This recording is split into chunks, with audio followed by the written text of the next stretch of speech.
It was down to two teams. Yes. And oddly enough, it's two of the original three when the association began back in 46 and 47.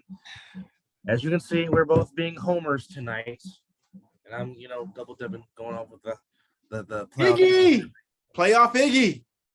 Even though you didn't play tonight. But it is 1-1. It is 1-1 going back onto the parquet floor at the Garden on Wednesday night as the Warriors responded emphatically with a 107-88 win in game two. But before we talk about game two, we are going to go back to game one because game one was an outstanding display of defense by the Boston Celtics after the Warriors went on their usual third quarter barrage. But as Chris Mullin said after game one, normally when the Warriors go on that barrage in the third quarter, normally it's over. But if we've learned anything about these Boston Celtics after your birthday, pretty much, they've had the best record in the NBA. So there's no quit. There's no quit in them. There's none at all. They will fight till all 4 zeros are on that clock. We always overuse this term. They got bulldog in them, but these Boston Celtics definitely have bulldog in them. And going back to game one, you got Horford going off in the fourth quarter. Jaylen Brown goes off in the fourth quarter. Marcus Smart goes off in the fourth quarter, and newly daddy Derek White, he goes off in the fourth quarter. But we really shouldn't be surprised because Uday, the Celtics head coach, Steve Kerr, the Warriors head coach, they are from the tree of Greg Popovich. They both played under him. Coached, was part of his coaching staff. So you really shouldn't be surprised that they're having success because it's from the Greg Popovich tree. Yeah, the most depth. Yeah, facts. So it's not surprising, but you just go back to game one when Boston they were down 12 going into the fourth quarter, and they just went on a tremendous barrage, outscored the Warriors. They outscored the Warriors 40-16 in the fourth quarter, and that's with Jason Tatum struggling to shoot the ball. Right. And we both said after game one, he will not struggle in game two. No, not at all. And that proved to be true tonight in game two. Switching over to game two, in the beginning, it looked like the Warriors were about to get run out the gym because it just seemed like everything Jaylen Brown was throwing up was going in, and the Warriors just couldn't find a rhythm. And Clay couldn't get started. Curry was the only one that was producing at the moment. But all of them missed layups at point blank range. Easy. Even Wiggins, you're right there. You're 2 feet away from the basket. Because normally, if you're missing layups like that, normally that's a sign of you're going to have a very horrible night shooting the ball. Yeah. But as we said, or as I said in our production before we came on the air, I said the brief time that he was in, Bielitsa coming in, man, it seemed like it calmed everything down. Yes. Gave some solid minutes, and that's where the Warriors went off. Because, if you look at it, looking at the stats, the Warriors only made 9 more shots than the Celtics. The Celtics had 30 field goals. Warriors had 39. Boston shot 37%. Warriors shot 45%. It was the three-pointers that kept Boston, that was getting Boston ahead and kept them in the game because they were, on the field goal wise, they were not hitting anything. The Warriors had the better numbers starting the first 2 quarters. And it was just the hotness of their three-pointer. Like you said, Jaylen Brown caught fire early, just almost like how Curry caught fire game one. Same thing with Tatum. He caught fire the first half, but that man's a problem. Tatum is just he's almost LeBron-esque because, as much as I hate to put LeBron in this because it's good not to see him in any of this, but when LeBron decides he wants to play basketball and be just everything on the court, he's unstoppable. And Tatum is the same way. When he catches fire, it's almost like Shaquille O'Neal. If he decides to play in the low post all the time, who's going to stop him other than him? He learned from somebody that was great by the name of Kobe Bean Bryant, aka the Mamba. Yeah. So yeah, if he just takes on the mantra, just a little bit of what Kobe taught him, the sky's the limit for Tatum, man. You can just see it. He's a walking bucket. Yeah, he can create his own shot. He can get to the rim if he wants to. Yeah. I mean, he in a sense can have that it factor. But something Stephen A. Smith, which at times he can be very accurate, and at times he can just get on your ever living last nerve. But he made a very good point on the post game show on ABC with Greenberg, Will Bond, and Jalen Rose, and he said we haven't seen it, but it just seems like for whatever reason that Tatum and Brown together cannot have back-to-back solid games, and that's that has been. And that has been a theme. You're correct. That has been a theme throughout these whole playoffs with the Celtics. It's like Tatum will go for 47 and then disappear. Yep. Jalen Brown could get 25 plus. Yep. And doesn't show up. Like, for example. Same thing for Marcus Smart, too. Marcus Smart will have a great-ass game.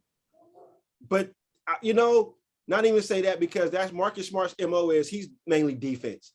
That's why he's a defensive player of the year for no other reason. But it's a true fact with the Celtics. They can be here for 1 minute, and you're thinking like, wow, just imagine if all three of that core have consistent games on the daily. They would have swept the Bucks. They'd have easily swept Miami. Yeah. If they all played at a high level. Yeah. Well, but they're gonna bring it in Boston. They're coming home. The finals haven't been in Boston since what, 2008? 2010. 2010. Yeah, was that the Lakers year? That was Bean's last ring, number 5. Yes. Yes. So you already know the Garden's gonna be on fire. Oh yes, the parquet floor, Celtic pride. It's gonna be lit. The green is gonna be shown. They might even do a whiteout. You never know. Yeah,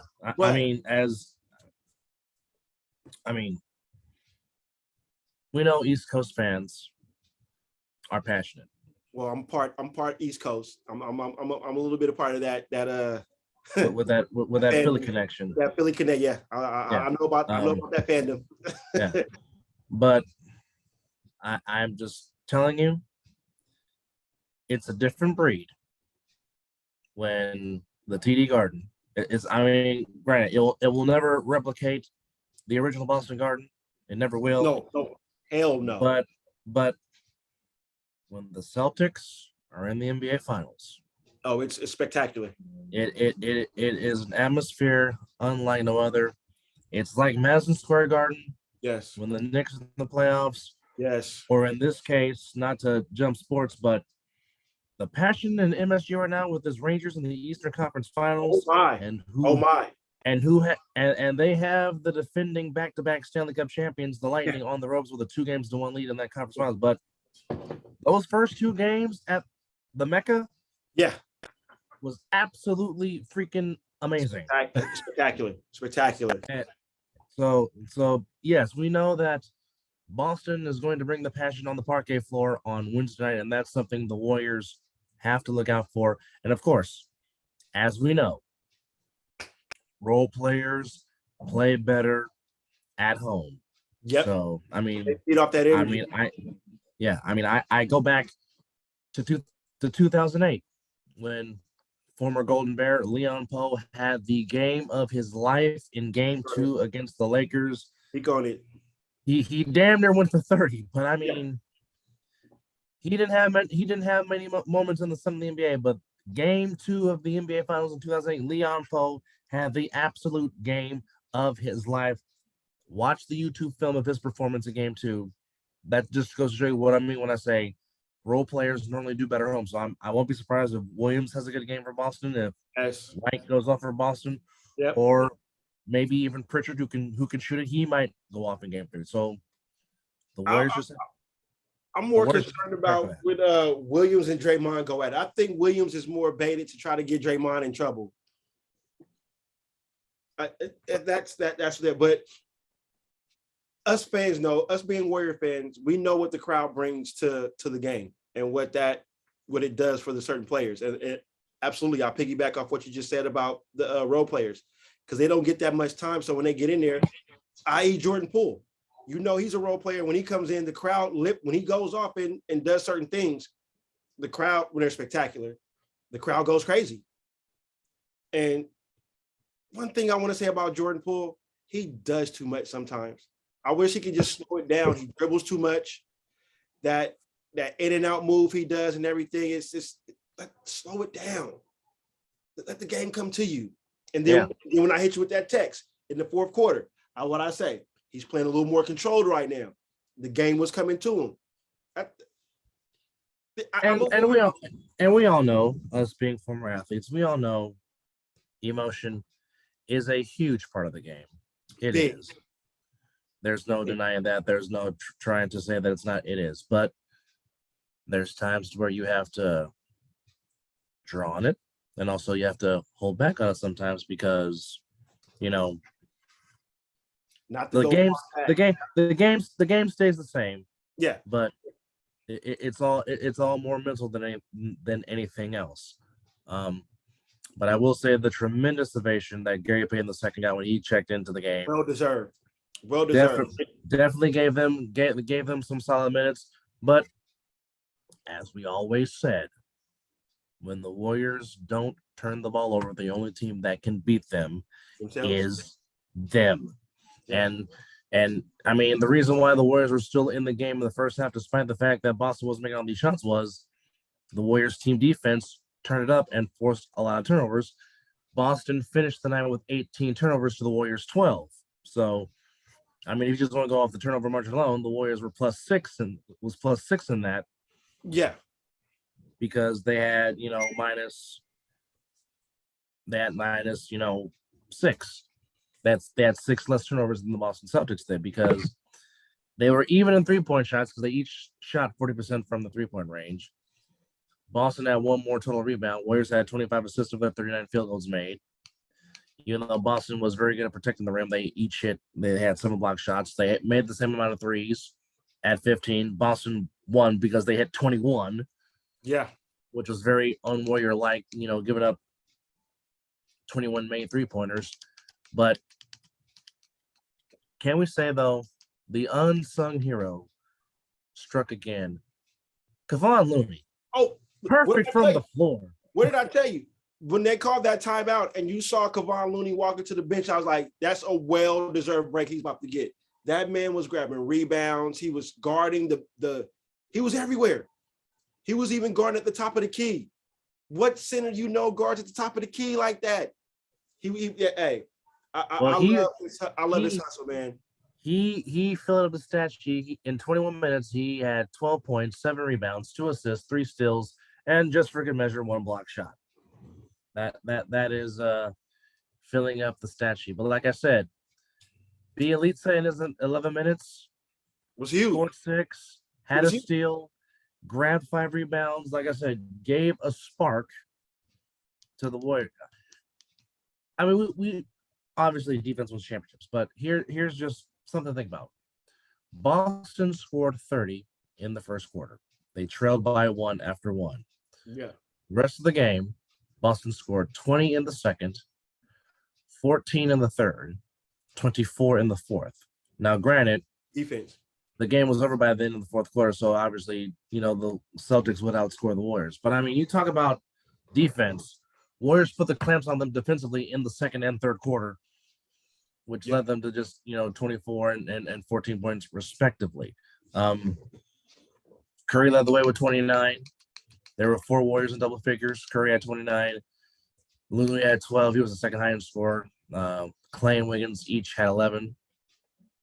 But Wiggins and Clay, basically, if they would have made some of those layups, definitely would have had a lot more. But even though Wiggins didn't score, he was playing it on defense. But he was on the other end playing spectacular defense. So and credit to that goes to the now head coach of the Sacramento Kings, Mike Brown, because Mike Brown challenged him, hey, you can be an elite defender if you put the time in. And he has put the time in, and it has shown. But, I mean, you and I won't be surprised by this. But I'll say to our viewers, don't be surprised if Game 6 Clay shows up in Game 3 on the parquet floor in Boston. I'm not saying, but I'm just saying. You saw the frustration in Clay. Clay won't have games like this on multiple occasions. I just don't see it. So, and I believe I'm going on a whim and saying this. I believe the Warriors will still win this. I had 6, but now that I'm seeing what the circumstances is on what Game 7 falls on, Game 7 falls on Father's Day. So, with that being said, oh boy, I believe I get where you're going at. I do, but my prediction is still 6. But now that I've been looking at the schedule and I found out that Game 7 falls on Father's Day, what better day to have a Game 7? You know where I'll be. Mm-hmm. I mean, I'll be with my babies. My babies will be with me, but I'll be watching Game 7. You'll be watching Game 7. All other dads will be watching Game 7. The we know our dad will be with a Mexican piss water in hand. I'll probably be with him that Saturday. We'll probably celebrate Father's Day Saturday, and but anyway, I still have my prediction of 6. I said Warriors in 6. I believe Boston is just too strong not to get swept or lose by 4-1. So which means what I'm saying is that the Warriors will take one in Boston. But that's all they need is to get at least one in Boston. Oh well, yeah. But what I was sitting here and telling a good viewer of ours who came and watched the game with me. Shout out to TG. Mr. Grant. I told him I wouldn't be shocked if the Warriors go to Boston and take 2. I would not. Just for a simple fact of the matter that they are battle tested. They've been here. They know what to do. This is nothing new. Didn't they take 2 in Cleveland that one series? Well, yeah, they swept them in Cleveland. They swept them, yes. Yes, they did. I wouldn't be shocked if they go to Boston and take 2. Well, not only that, as you can see, hence by the shirt I'm wearing, they clinched town number 4 on the road. Well, this shirt represents the land. That means they beat Cleveland. Well, actually, twice they won on Cleveland's 4. So they have clinched the Larry on road soil. Actually, 3 of the 4 that they won in the Bay Area, they have won the decisive game on the road. Yeah. In 75, they won it in DC. Obviously, 15 and 18, they won it in Cleveland. So I wouldn't be shocked if they go and take 2. Yeah. But I believe just the Celtics and the fans alone will will them to one win. But Clay will have an amazing series out in Boston. I won't say what game it will be. I'm just saying he's going to have an amazing game out in Boston. And I wouldn't be shocked if he erupts for like 36 in one of them. Well, like I said, Game 6, Clay showed up early in the conference finals against Dallas, and I won't be surprised if he shows up in Game 3 in Boston. I mean, the atmosphere in Boston is going to be friggin' outstanding. There is no question. There is no doubt about that whatsoever. It's just, this is where you lean on the experience of Curry, of Thompson, of Green, and Iggy. Even if he doesn't play, he's like another coach on the bench. Yeah. So, I mean, those 4 guys right there can calm the waters and be like, look, calm down. It's still basketball. Yep. Play your game. Yeah. So with that said, Game 3 is on Wednesday at 9 Eastern, 6 Pacific. Of course, the finals are being aired on ABC, wherever you may like to stream or watch the game. It should be important. Very quickly, there was some very good boxing over the weekend. Oh, yes. And Mr. Haney went to somebody's backyard and said, I am not leaving this up to the judges. I will take all 4 belts, please, and put them all around my waist and on my shoulders. Give me the belts now. A tremendous unanimous decision against Kambosos. Excuse me, yes. I mean, he definitely showed the skill and showed why he is the best lightweight boxer in the world. And I'll let you take it from here, sir. Yeah, that was, oh man. we've been watching Haney for a while, so this is not a shock to what he did when he went up there and did. It was just a great, like you said, a display of boxing. And that's pretty much all I got to say about that. The kid did everything he needed to do in the ring. And we can also talk about Mr. Tank, Mr. Gervonta Tank Davis. Oh, the left hook the left hand that Romero didn't see, and to pick up on what you said, it's like Tank didn't even throw it fully, and still made him kiss the ropes. Now, I had Tank losing that fight. Really? Well, up until I mean, as far as on the score on the scorecard, I had him losing that fight up until then, because I had I forgot the guy he was fighting. Forgive me, but Romero. He was more. It wasn't more aggressive. He was connecting, and he was in his wheelhouse. And then Tank just, like he did against that one fight when he threw that uppercut. He just knew when to connect on the right punch. But yeah, that was just filthy. Tank is just the man, and yeah. And we also have some good boxing coming up here pretty soon. I know that they're sitting here and all the rumors and all this and the third, but like you posted a couple of days ago, I need a press conference. Yeah. The press conference. I need dates. I need to start saving up my money right now, because I will be at that fight. I don't want to hear about another deal. I don't want to hear about negotiations. I don't want to talk about it may happen in October of this year. I need a set date. We know it's going to be at T-Mobile Arena. Okay. I'm pretty sure of that. But it's like, I need date, and I need a press conference. Yep. And by God, I need access shows and whatever you're gonna air and this, that, and the third. But dadgummit, I need Earl. I need Terrence. Yes. And I need to hear. I don't care if it's Kenny Bayless saying what I say you must obey.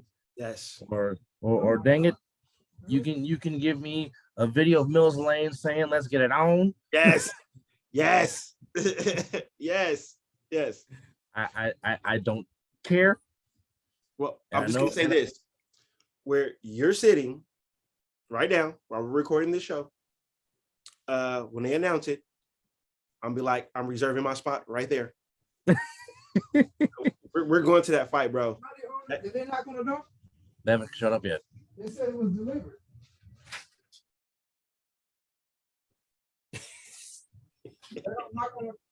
Apparently not. Brief intermission while Mom speaks her mind. Hey, you never know. Things happen on the show. But yes. But we have to, that's another thing that we need to check off on our list. We've done wrestling shows, we've done basketball, we've done football, we've done hockey. And we've done baseball. But yes. The only thing left, well, not the only thing. Oh, we've even done college football. We went to yes, we have. Yes, we did. So yes, we did. The next thing is boxing, and why not pay-per-view? I mean, I know we could start small and do like a house show, but it's Bud Crawford and freaking. It's Bud and Spence. You give me that, and I'm like, yeah. Now I have to ask you, yes. Did you see the knockout by Joe Cordina in the second round? If you have not, what part was that on? It was on DAZN. I might have missed it then. Well, talk to me, Goose. I'm just going to say this. Goose. It is definitely a candidate for knockout of the year. Let me tell you, I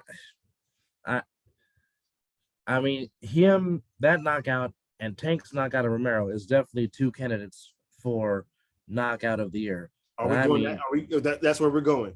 That's where we're going. Yes. I still say Tank gets it because of Romero almost kissing the ropes and would have been in somebody's lap if the ropes were not there to save him. Whoa. Okay. I wonder if it's on YouTube. Well, I'm going to Bleacher Report to where I can send you the knockout, Okay. and it's even more great because it was with British commentary and Even British, better. Even better. Love it. I love it. like, don't get me wrong. I mean, I love Jim Lampley. I love Barry Tompkins. I love Marlon Rich just got Ronaldo. it. Just keep the But Rich got it. like some of the greatest boxing commentary I ever heard was the first fight between Ruiz and Joshua, and the third round where both men got knocked down. The British commentary just on that round alone. If you've never listened to it, folks, YouTube it somewhere. Yes. But that is some of the best commentary I have ever heard. Fact. Just one round alone. Like, and again, don't get me wrong, I grew up on Barry Tompkins. He was him and Jim Lampley were the soundtracks of our youth. You know, during the heydays of Hearns, Hagler, Leonard, Tyson, Holyfield, all of them, Chavez, you name it, those two gentlemen were there. Yep. But dang it, British commentary on boxing is something else. Now, they will give you a lot of passion. You will get passion out of them. Now, let me ask you this, because we really haven't brought it up. And I mean, we both know how we feel about it, but I mean, let's just talk about it. Okay. And I guess the question would have to be, why? Why are we getting a third fight? Why? Triple G? Yes. Triple G and Cinnamon, yes. Why are we getting a third fight? Why? What is it? What do we need to see that we haven't already seen from the first two fights? Well, because I believe the first two fights are even in certain eyes, even though that me and our dad will argue about this fight, the first one. You know how he feels, and you know how I feel. Well, only because money was on the line. Now, not money on the line, maybe Triple G won that fight. Maybe. Second fight, Cinnamon whooped his ass. Point blank, period. There was no hands down. Cinnamon destroyed him. So, since there's still that door that ain't been closed all the way, you need this trilogy. You need the third fight to put the women and children to bed, per se. Do I want it? No. I think Canelo could fight somebody else, but given that Canelo lost his last fight, this might be that good in between warm-up fight, because I believe he's gonna kill Triple G. Honestly. Which makes me segue into this. If Canelo somehow beats Dimitri, does this fight happen? Nope. Because it doesn't need to be. Canelo's on to bigger, better things. I believe Canelo moves up. Because I believe Canelo was already talking about moving up a division. Well, thinking ahead of this dude. This was a light heavyweight fight. Yes. And you possibly think he would have moved up to cruiserweight? Why not? What else is there he needs to do? Because perfect example. Alexander Usyk, who is one part of the heavyweight champion of the world, was a tremendous cruiserweight. Jumps up to heavyweight, beats Mr. Joshua, to which we're waiting for that rematch to happen after Usyk fulfills his duty with the Ukrainian army with that ongoing struggle against Russia. God bless those men. God bless all those boxers that have put their careers on hold to go, fight for their country. I can't say nothing else more about them. I just send them many prayers and hope that this senseless war can. I say senseless. Maybe it's not senseless to what's going on with them, but I believe it's a senseless war. It's ridiculous. So, but yeah, kudos to those boxers that have put their belts on the line, and shows that it's more than just sports when it comes to stuff like this. So, much appreciative. Supposedly there is a Twitter war going on between Ryan Garcia and Tank Davis. Say it again. I said apparently there must be a Twitter war between Ryan Garcia and Tank Davis. Well, wasn't that fight supposed to happen when they was up? Mike Tyson had Ryan Garcia on. Did you say Ryan, right? Yeah, I did say Ryan Garcia. Yes. Yeah, when Ryan Garcia was on the Mike Tyson podcast, and then Tank was on there talking on the mess. I thought they were supposed to have this handled. Well, I mean, they definitely were saying some things to one another. Yeah, I mean, well, just it got nasty. Yeah. Let's just say Tank told him to shut the F up, and well, that goes without saying. But yeah, I mean, heck, of course, I definitely would love to see these two get it on. And I really can't believe that Kambosos had the nerve to say this fight was close. What was he watching? I mean, he was in the ring, but not what you're watching. Okay, you must be smoking some very good stuff to really make you believe that this fight was close. I mean, yes, they got it right. It was unanimous. It was a unanimous decision. But I really think the only judge that got it right was the one that scored a 118 to 110. Because I don't know.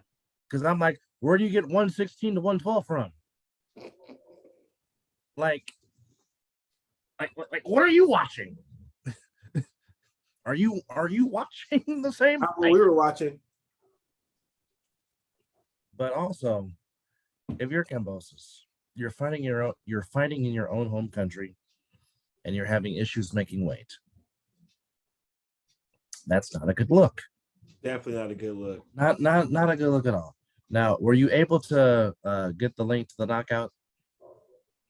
Oh, okay. I didn't check. Yes. So we're gonna witness this live. Let's see. Go to Bleacher Report. As soon as it loads up, it's taking forever. Unreal One Punch. I think I have to be a subscriber for this. You need some milk. Yeah, I have to be a subscriber. I'll find it. Okay, no, I'll just go this route. Hold on. Because dadgummit, you need to see this knockout. You must want to see my reaction live. That's yes. Dadgummit, yes. Because you're just gonna be like, oh my. Like, did that really just happen? I'm like, yes, it did. The post-game show really has turned into a post-random show. That's what happens when we get together. You never know. Yes. We're always on script, but the script can also get tossed. It's as fast as it's made. Yeah. Well, this is why we do what we do, folks, because anything can happen at any given time. Okay, no, I just want to see the knockout, not the highlights of the fight. I don't want the full fight. You know what? Screw it. I'll just have them show the highlights. And he can just fast forward to the knockout. Yeah, you tell me what round and everything. Excuse me. It was the second round. Oh. Yeah, it did it did not last long. Well, now let's see.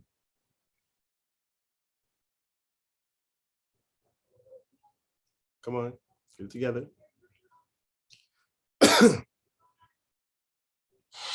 Well, actually, it was on the Bleacher Report Twitter page if you want to go that route. What happened? As it's also on the Bleacher Report Twitter page if you want to. Well, you said second round, so second round should be within. Okay, in the first round. Still in the first round. All right, here we go. I mean, I'll just put the phone right here, and we can still talk, and I'll watch. I'll watch. Second round is about to start.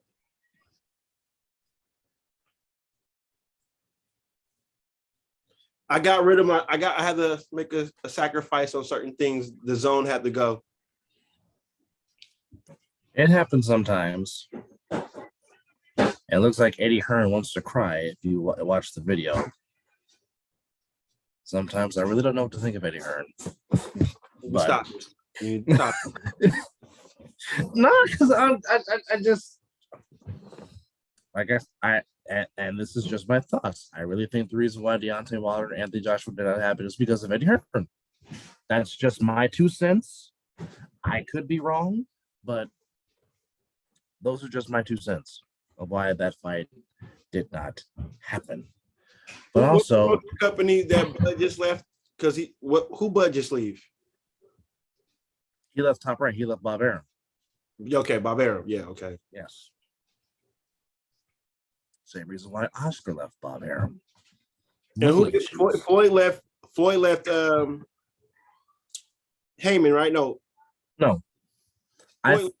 Floyd. No, I think Floyd was under Bob Arum, and then I think he left him, if I'm not mistaken.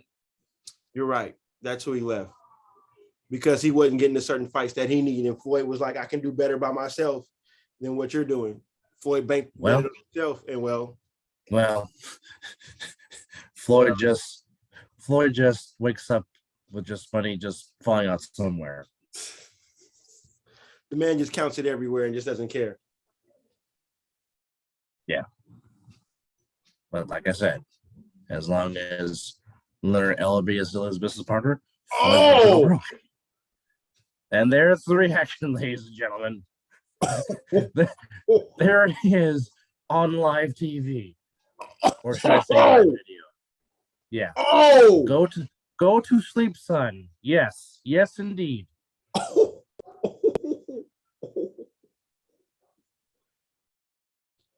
He got knocked out, tried to get up and did the Allen roll. Yeah, he was done. He was done. Bro, he did the Allen roll at the park. He did the turtle roll. No. No.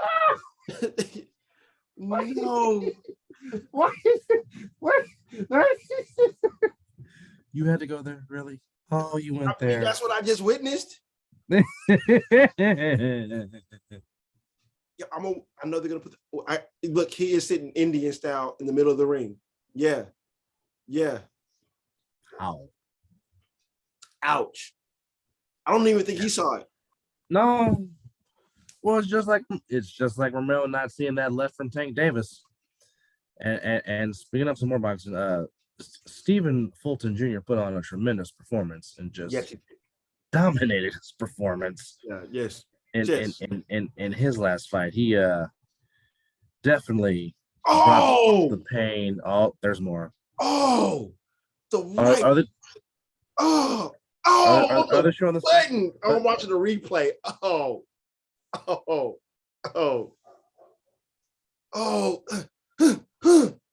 Good night. Oh, excuse me. All right. Let me just turn that off. Jesus. Yeah, that's embarrassing. So let me ask you this. Going back now to Devin Haney. Yes. Who should he fight next? What are the options? Those just randomly start throwing some names at me. Then I can pinpoint. You can put Ryan Garcia in that category. You can put Vasali in that category. Or do we dare see him and Tank get it on? That's a mega fight right there.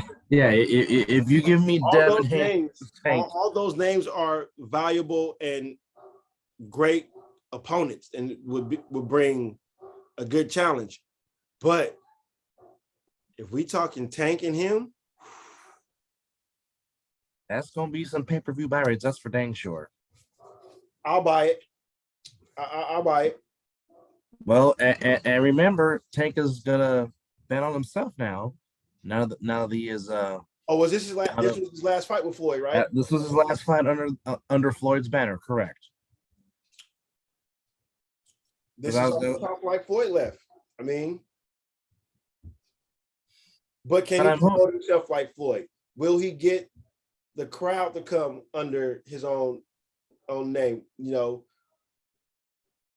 Floyd got the money. Floyd got the pull. Floyd got the. Floyd does indeed do have the connections. That's for sure.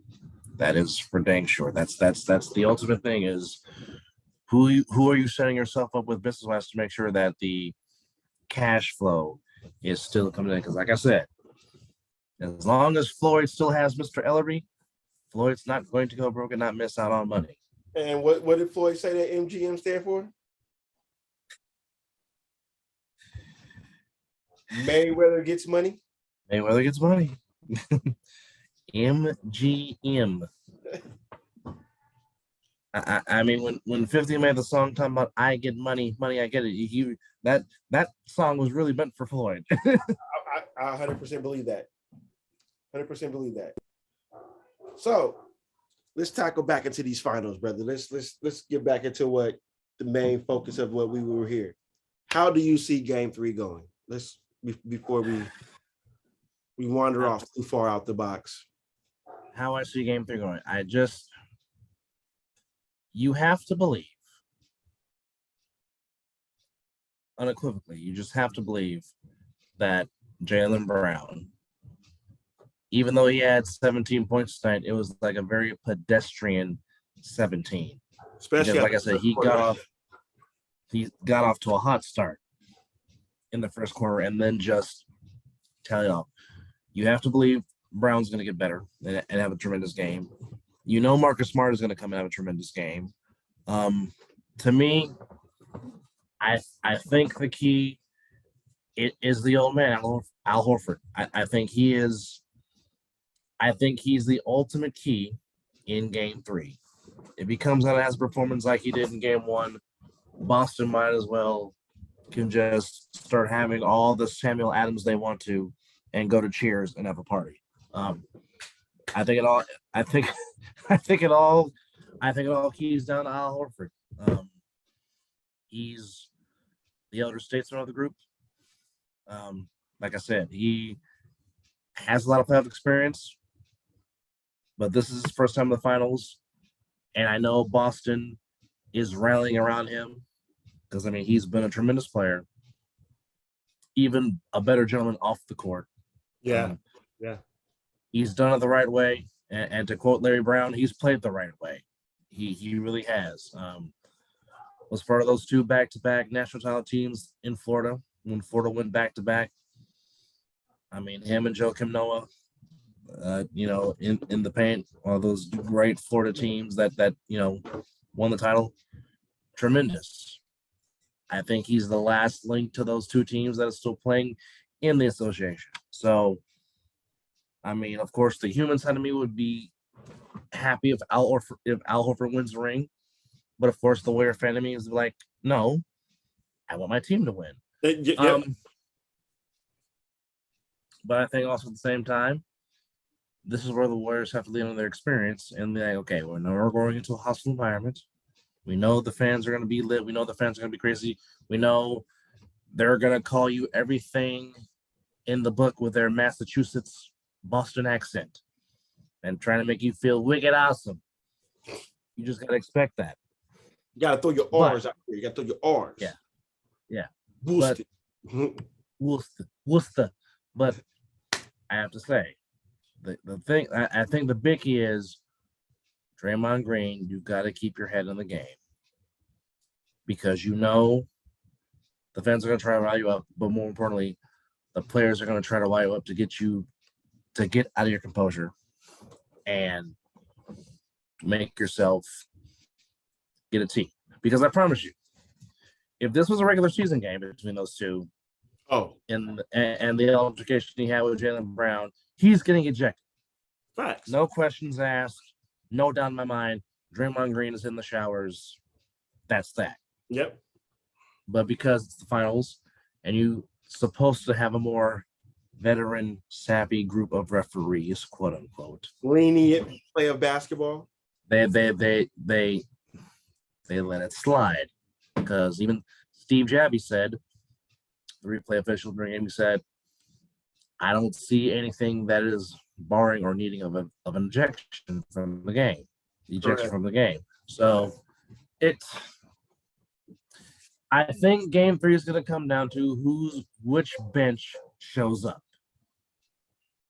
I think that's what it's going to come down to, which bench shows up in Game 3, because my other biggest question is, okay, to hop back what Stephen has said, can Jaylen Brown and Jason Tatum give me back-to-back solid games? Yeah. I know Curry can. I know Clay can. We've both seen it. I know that Jordan Poole can. We've seen it. But my big question for me is can Jason Tatum and Jaylen Brown do it in back-to-back games? We have not seen that from them during this playoff run. Because, as you said, if that was the case, I don't think it'd go 7 against Milwaukee. And I don't think it'd go 7 against Miami. Because, even going back to those series, in the games that Milwaukee and Miami won, in Milwaukee's case, Giannis did everything.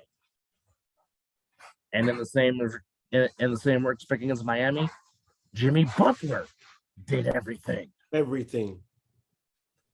So, and some people are be like, why did he pull the 3? If I was Jimmy Butler, I would have done the same thing, because you're not going to get a better look than what he did. And you're going for the win. You're going for the win. I know the old cliche. I know the old cliche goes, if you're on the road, go for the win. If you're at home, go for the tie. As the old cliche goes. But, yes, he had Al Horford backpedaling, but he had an open look. And the name of the game you play to win the game. As Herm Edwards said so passionately 20 years ago. You play to win the game. Even with that, the shot, Jimmy Butler said his teammates were good with it. The coaches were good with it. Yeah. And I don't give a care what anybody else think. Yeah. I pulled up. I wanted to win. I didn't make the shot, but my team had confidence in me. Yeah. So and any player at the end of the day, they can live with that. But that's what I think Game 3 is going to come down to. It's going to come down to which bench plays better, and do Horford and Brown give some help to Jason Tatum? Because this has been the story. Tatum has a good game one game. Yeah. Where's he the next? And that's been the problem with the Boston during this run. Their consistency has been their inconsistency trying to do it in back-to-back games. But even with that said, Boston has not lost back-to-back games in this postseason at all, which is a tremendous credit to them. So, as they say, something has to give. What will give on Wednesday night, we shall see. As I pose the same question to you. Well, my biggest thing in these playoffs was I believe that the Warriors bench was better than the Boston Celtics. Correct. I always said whatever bench squad has a better game, that's what win the series for the team. I'm more looking at what is Otto Porter going to do when he comes off the bench, what Gary Payton II is going to do. What Poole has to be under control. It will get crazy for him in Boston. It gets crazy for him already in San Francisco. So when I hope Curry keeps of a veteran leadership on the floor when Poole is on the floor. So somebody can kind of keep it calm when he's out there. And I agree with what you said about Draymond Green. Draymond Green is going to have to really, really keep it in tune, because they're gonna come at him just for who he is. Yes. But if the Warriors can minimize their turnovers and run the offense, as we always say, they're unstoppable. But they're gonna have to just stop everybody else, because somebody on Boston is gonna get hot. Yes. They're gonna get hot. It's about containing what's around that hot player and knowing that your defense is slightly a little better than Boston. Not by much, not by far, because they're both two best teams defense-wise in NBA. Yes. So just they have to minimize the turnovers. That's especially from the road. That's the key. That's the key. Interesting because Boston's going to score. They're going to get theirs. But it's where the turnovers happen for the Warriors to where teams are scoring off their turnovers that hurts them. Yeah. So, which was a big key for the Warriors tonight because they took advantage of Boston turnovers and scored often and at will off those turnovers. Yeah. Yeah. So with that being said, it's going to be Boston does turn the ball over a lot. They've been doing that a lot in the playoffs. Each series, they've been high with their turnovers, just like the Warriors. But if they can just get Clay, got to get going. That's my biggest X factor right now. Yes. For anything. Clay has to get going. I don't mind a game like what Wiggins had tonight. He was solid on both ends of the court, but where the points wasn't coming, he was playing solid defense on the other end. So Clay just has to have a game. And once that happens, I believe that's how this series is going to turn. I got the Warriors still in game 3 and possibly losing game 4. That's just where I'm at right there because I believe, like I said, I still got the Warriors winning in 6. But I wouldn't be shocked if it goes 7. Well, my thing is you at least want to get 1 in Boston before you come back home for game 5. No matter what. That is the ultimate key. But again, I think it just comes back to who plays better team defense because, again, you're talking about the 2 best teams in defensive efficiency. I mean, that's just who they are. I mean, that's their calling card. Everyone thinks that the Warriors is all about shooting threes, but no. We can actually play defense too. Yep. But I agree. Comes down to the bench, who has the hot hand, and most importantly, on an old football cliche, who controls the ball. I mean, there's no such thing as a line of scrimmage in the NBA, but it's all about who controls the ball, who takes care of the ball, and of course, at the end of the day, it's about getting buckets. Straight up. I believe Curry's on a mission because he's playing good basketball. But like I said to you, he can't do it by himself. No. And it was good to see Looney play some good basketball. I mean, Looney's been playing good basketball this whole playoff. Kevon Looney has definitely been the unsung hero of this team. It almost kind of reminds you of what David Lee did in the 2015 finals. Yeah. Just with more of the offense. But again, that just goes to show you what kind of a teammate David Lee was, because I mean, for the long time he was our double guy starting and whatnot. He gets hurt, then Kerr inserts Draymond into the starting lineup, and Lee comes off the bench, and Lee's selfless act helped him get a ring, which is, you know, and to which David Lee was a very beloved Warrior. Dub Nation loved him, very much beloved. But it's almost Kevon Looney almost kind of reminds you of that. Maybe not the scoring aspect of it, but just the hustle. What David Lee brought, he was a hustle. He hustled on the floor. He gives you everything he's got. Always hustling for that extra ball, trying to save the ball, grabbing that extra rebound. But like I said, anything he gives you offensively is a bonus, and his 12 points was a huge bonus tonight for the Warriors. Huge. In game 2.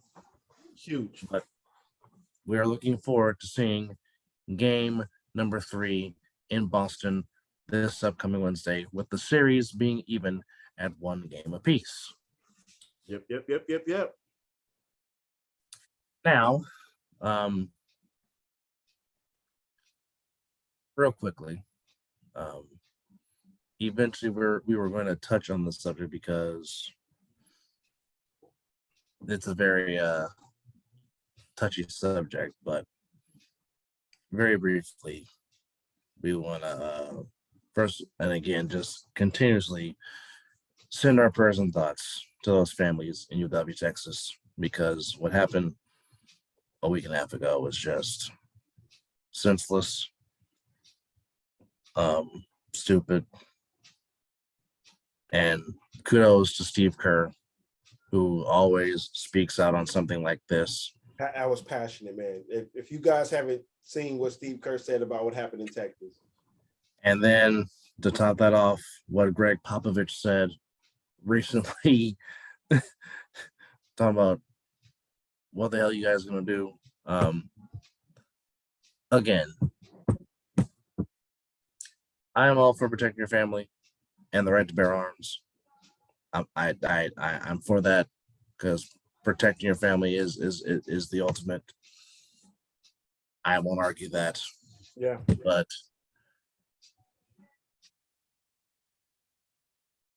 I'm not a parent. You are. Not to mention, you are a parent of children of color. One place you really shouldn't have to feel like I have to worry about is my kid coming home, especially when I drop them off at school for them to learn and get educated. School. We're talking about school. We're talking about the schoolhouse, not being at a party somewhere, not being at a sporting event, not being at a store or a mall. We're talking about where you go to get educated, where you go to learn, where you interact with your classmates. And now, because of that, the only place a child should ever feel comfortable and safe, no matter what they're going on in their world and life outside of school, that should be even with now, not only with the bullying, as I didn't mean to jump fully in, but not only with bullying, now worried about is a shooter going to come on the campus and shoot up the school. it's senseless. And it rips at your heart because I know people that work in the field of education that works at schools. Our mother being one of them. Facts. I mean, I work enough as it is. Then I have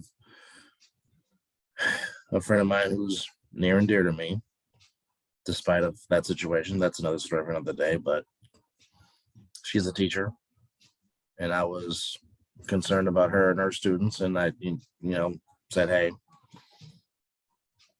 I'm praying for you in spite of what's happening.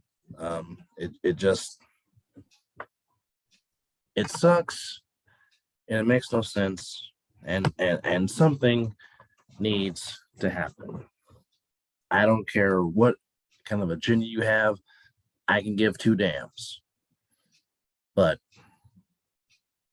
this is becoming too common, and I'm tired of it, and I'm sick of it, and they need to do something and get off their ass and not argue about senseless stuff. Fix your problems and what's going on at home. Because obviously this is not going to stop until someone decides to do something and be like, you know what, enough's enough. Well, I really despise it saying this, but something won't really be changed until it affects somebody in Congress. It's not affecting nobody in Congress, so why would they give a care? Make a valid point. A very valid point.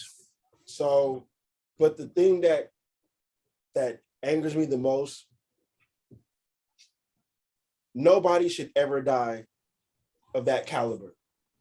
But you mean to tell me now we're killing babies? Babies, man. Innocent babies. And not only are we going to schoolhouses and killing babies, now we're going to hospitals. And we're shooting up hospitals. Patients, they can't do nothing.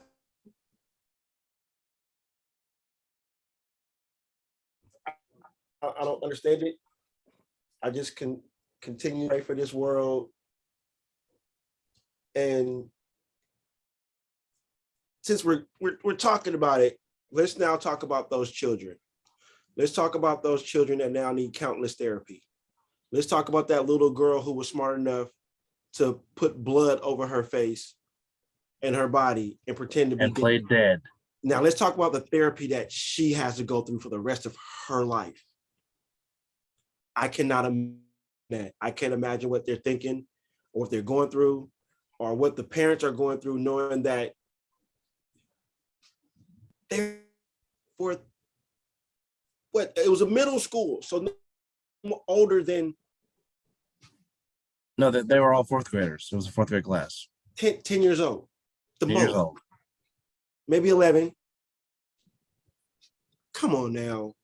Come on. But what even makes the pain worse, most of those that were unfortunately tragically taken away, most of them were girls. This is just first to my knowledge. Most out of the students that were tragically killed, most of them were girls.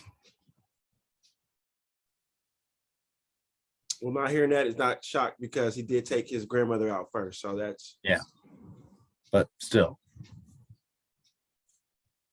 you have a daughter, my niece, even though she's now an adult, but still.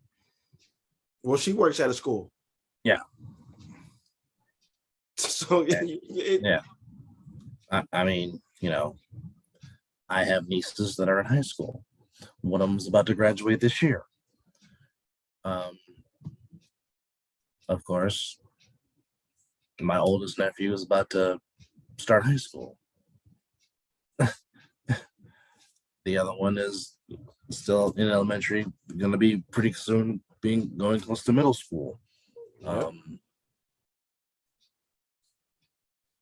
you got to worry about that. Now you got to worry about them being at school when it's like we said earlier, the one place that they're supposed to be somewhat safe. Not worry about nothing. Except test. That's it. All I gotta worry about is a test. But I agree. This world needs continuous prayer. This world needs healing. But also at the same time, this is where people just need to open up themselves and be there for these kids when they need it. So enough of that subject. Yeah. But I know it's something that you and I wanted to talk about because it just made us very upset because, as I've said, if you really want to get me riled up and make me upset, do something to the kids and do something to the elderly. Because that's just the one. Those are just, you really shouldn't mess with anybody, but those two groups in particular, you should not mess with because that you're just asking to get your ass kicked. Yeah. And that's all I gotta say about that. You don't mess. I'm sorry. You don't mess with the kids in no shape, will, or form. They're our future. Yeah, they are. What age I'm at right now is, I would have rather mine than that young. If that makes sense. That not a baby, man. Not a baby. Not just this. Even if I didn't have kids, I still feel the same way. It just, no kid should. It's almost like no parent should bury their kid, and it's almost like the vice versa. We don't have kids for them to get their lives cut short. Yeah. We have kids to make a legacy and continue our name and to make this world a better and believe in God. And I don't know. No. I want to not dial into too much, but it just freaking sucks, man. Just my heart just pours out to Texas. That's all. So with that said, again, the final score in game 2 of the finals, the Warriors beat the Celtics 107-88 to even up this finals at 1 game apiece. Game 3 is again, as he is repping the city that rules the land. And that was one of the first title they took 4 years to get back. I wore that shirt yesterday, so There's no. I wasn't gonna watch it just for the shot, and I'm like, Well, of course, we're looking ready to buy our hopefully other edition. oh, the credit card's ready. It's loaded. He says, "Damn it, I'm ready." And I know wherever I may be, i.e. I'm at work or I'm at home. If it comes to closeout game, I know some way somehow that we'll be talking on the phone some way somehow. I mean, it's all 3 championships, and this goes on to when the Giants. We've been on the phone when it was a clincher. It's just been the tradition, and so I will make sure that there's a bedroom empty with the game on, so I can talk to you on the phone. But wait, the cool thing about it is, excuse me, the nurses that work with me, they already know that we're on the same page. I communicate with them. I got room 23A clear. The game's on the TV in there. and we all come together and watch the game. It's good, but yeah, like you said, the credit card's ready. It's long overdue for a new championship shirt because too many washes on it, so the lettering is starting to. Yeah, you try not to wear it as much. I don't wear this as much. As you see, the lettering is still good and not faded and all that stuff. But again, game 3 is just going to come down to which bench shows up. Can Draymond Green keep his composure? And can Clay get out of his funk? And again, can Jaylen Brown and Jason Tatum put together back-to-back solid games? That's what's going to – I mean, the stories are compelling throughout these 2 games in this series, which, again, I've been saying for the last 5-6 years. I wouldn't mind seeing a Warriors Celtics finals in a 7-game series. We wanted this for years because the Celtics have always been around in the Eastern Conference Finals. They've stuck their neck for this many years, and we finally got our wish. But here's my question to you: whoever wins game 3, does that crown the champion? Boy. Well, as you know, as they say, the series doesn't start until the home team loses. Well, home court is now even. Yeah. I know. I know normally, whoever wins game 3, I know it's over 60% of the time that the winner of game 3 wins the series. So I kind of want to stand on that. But at the same time, Boston can be very, very streaky on both sides. And we've seen it on both sides to where they will shoot lights out and then have a clunker the next game. It just depends on what team you get out or what team comes out for game 3. But we will find that out on Wednesday night when they tip it off on the parquet floor. That's what I do know. That's a very good answer. I would say, to piggyback off exactly what you just said about how Boston can be hot and then they can have a clunker. So which lets me know is that the Warriors can still win game in Boston. Yeah, they can. Correct. They absolutely can. But again, the main thing for the Warriors is take care of the damn basketball. When you don't turn the ball over, only team that can beat you is you. But when you turn the ball over and you give another team life, that's how they win games. 100.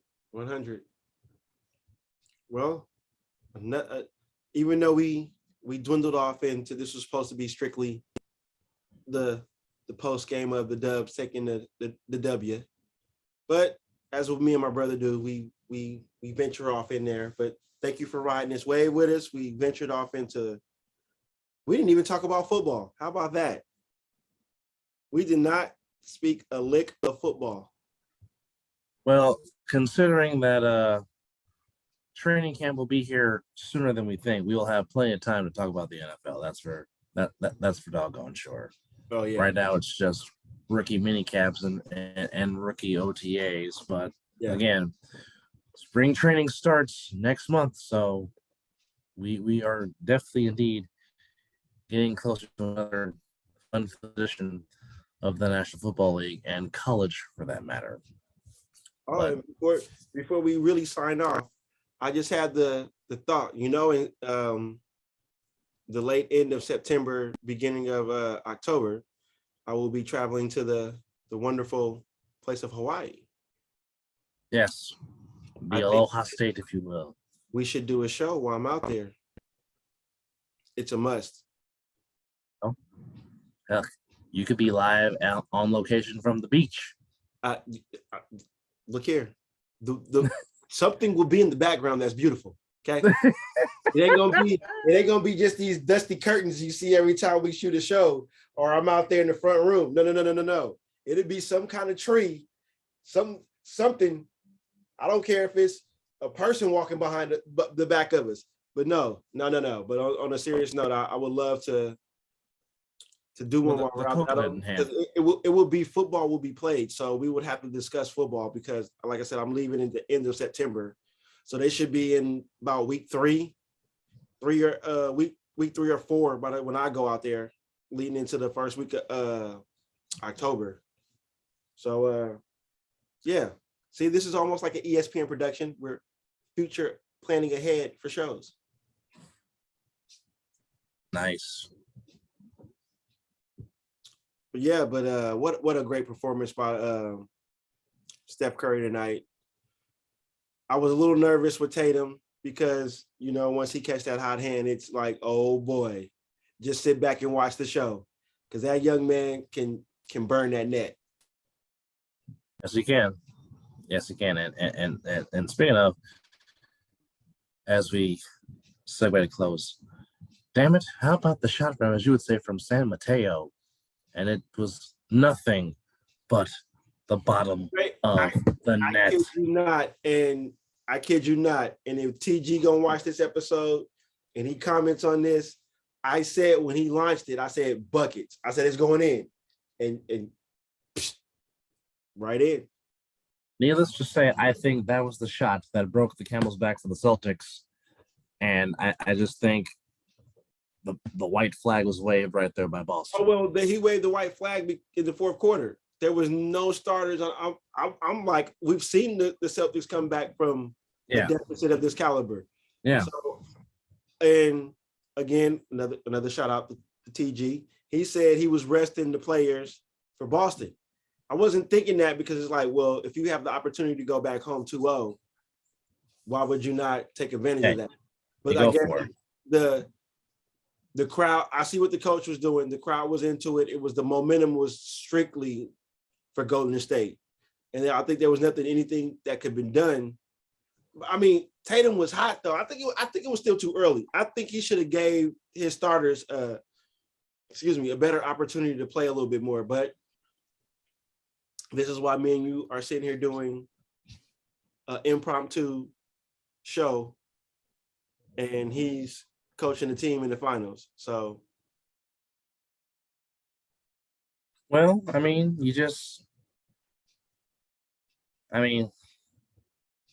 as we always say, when you know your team, you know your team. So I just think that, game 3 will be depending on a lot of things. Again, I just think of turnovers. You got to take care of the ball. And that's just the bottom line. You got to take care of the ball. That's facts, brother. I mean, yeah.